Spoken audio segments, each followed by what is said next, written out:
ഇന്ന്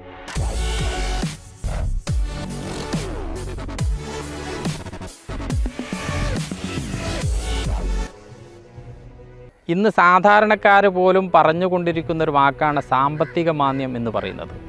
എന്താണ് യഥാർത്ഥത്തിൽ സാമ്പത്തിക മാന്ദ്യം? ഒരു രാജ്യത്തിൻ്റെ വളർച്ച അത് ഏറിയും കുറഞ്ഞും കൊണ്ടേയിരിക്കും, സാധാരണമാണത്. ചിലപ്പോൾ കയറും, ചിലപ്പോൾ ഇറങ്ങും. ഇതാണ് സാമ്പത്തിക വ്യവസ്ഥ എന്ന് പറയുന്നത്. ചിലപ്പോൾ സാമ്പത്തിക വളർച്ച താഴോട്ട് വരുമ്പോൾ ശോഷണം അല്ലെങ്കിൽ വളർച്ചാ നിരക്ക് കുറഞ്ഞ അവസ്ഥ ഉണ്ടാവും. അതെല്ലാം സർവ്വസാധാരണമാണ്. എന്നാൽ ഒരു രാജ്യത്തിൻ്റെ സാമ്പത്തിക വ്യവസ്ഥ രണ്ട് പാദങ്ങളിൽ തുടർച്ചയായിട്ട് വളർച്ച നെഗറ്റീവ് കാണിക്കുകയാണെങ്കിൽ മാത്രമാണ് ആ സാമ്പത്തിക വ്യവസ്ഥ റിസഷനിലാണ്, മാന്ദ്യത്തിലാണ് എന്ന് പറയുക. മാന്ദ്യത്തിലായി കഴിഞ്ഞാൽ പലപ്പോഴും സംഭവിക്കാറ് ഈ മാന്ദ്യം ഇന്ന കാലത്തിൽ ഉണ്ടായിരുന്നു എന്നുള്ള വിവരം മാത്രമേ പിന്നീട് നമ്മൾ അറിയുള്ളൂ.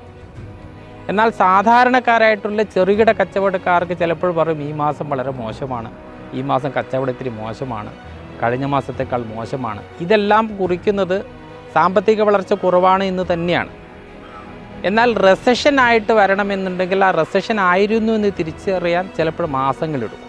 റെസഷൻ പെട്ടെന്ന് തന്നെ തിരിച്ച് കയറുകയും ചെയ്യും. പലപ്പോഴും സാധാരണയായിട്ട് റെസഷൻ 1-2 ക്വാർട്ടർ കഴിഞ്ഞാൽ വീണ്ടും തിരിച്ച് വളർച്ചയിലേക്ക് തന്നെ പോവുകയും ചെയ്യും. എന്നാൽ തുടർച്ചയായ റെസഷനിൽ നിൽക്കുകയും ആ റെസഷനിൽ നിന്ന് പുറത്തേക്ക് വരാൻ താമസം പിടിക്കും, വർഷങ്ങളോളം എടുക്കുകയും ചെയ്യുന്നത് ഡിപ്രഷൻ എന്ന ലെവലിലേക്ക് പോകും. സാമ്പത്തികമായിട്ട് ഡിപ്രഷനിലേക്ക് പോകുമെന്ന് പറയും. 1929-30 കാലഘട്ടങ്ങളിൽ തുടങ്ങിയ ഡിപ്രഷൻ ലോകം മുഴുവൻ വ്യാപിച്ചിരുന്നു. 2008 ഡിപ്രഷൻ ലോകം മുഴുവൻ ഉണ്ടായിരുന്നു. എന്നാൽ ഈ സാമ്പത്തിക ഡിപ്രഷൻ അല്ലാതെ റെസഷൻ കാലഘട്ടങ്ങളിൽ നമ്മൾ ബിസിനസ് തുടങ്ങുവാൻ പറ്റിയ നല്ല സമയമാണോ എന്നുള്ളൊരു ചോദ്യമുണ്ട്. കൂടുതലായിട്ട് അതിൻ്റെ ഡീറ്റെയിൽ ആയിട്ട് പഠിക്കുകയാണെങ്കിൽ 3 കാര്യങ്ങളിൽ നമുക്ക് ചിന്തിക്കേണ്ടി വരും. ഒന്ന്, ഒരു ബിസിനസ് തുടങ്ങുവാനുള്ള ക്യാപിറ്റൽ. രണ്ടാമത്തത് കോസ്റ്റ്. ക്യാപിറ്റൽ എന്ന് പറഞ്ഞാൽ അതിൻ്റെ പ്രിൻസിപ്പിൾ, അതിൻ്റെ മുതൽ മുടക്ക്.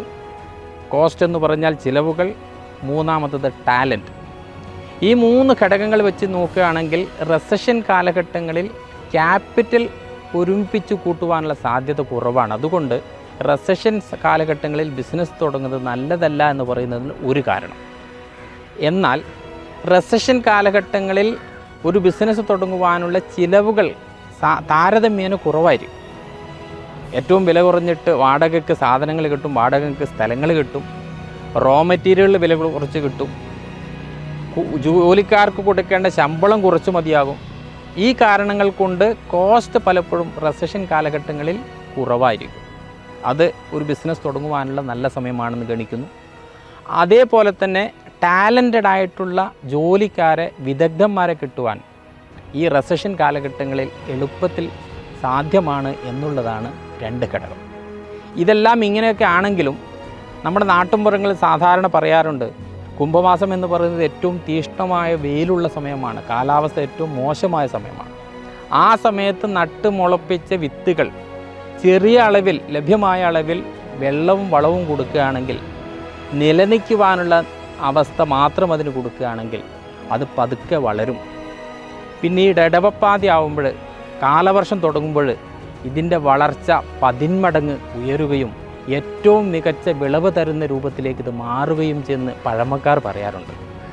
എന്നതുപോലെ റെസഷൻ കാലഘട്ടത്തിൽ ഒരു ബിസിനസ് തുടങ്ങുകയാണെങ്കിൽ തീർച്ചയായിട്ടും ഏറ്റവും നല്ല ബിസിനസ്സായിട്ട് അത് വളരുവാനുള്ള സാധ്യത മറ്റു പല സമയത്തേക്കാൾ കൂടുതൽ ഉണ്ട് എന്നുള്ളതാണ് അനുഭവങ്ങൾ തെളിയിക്കുന്നത്.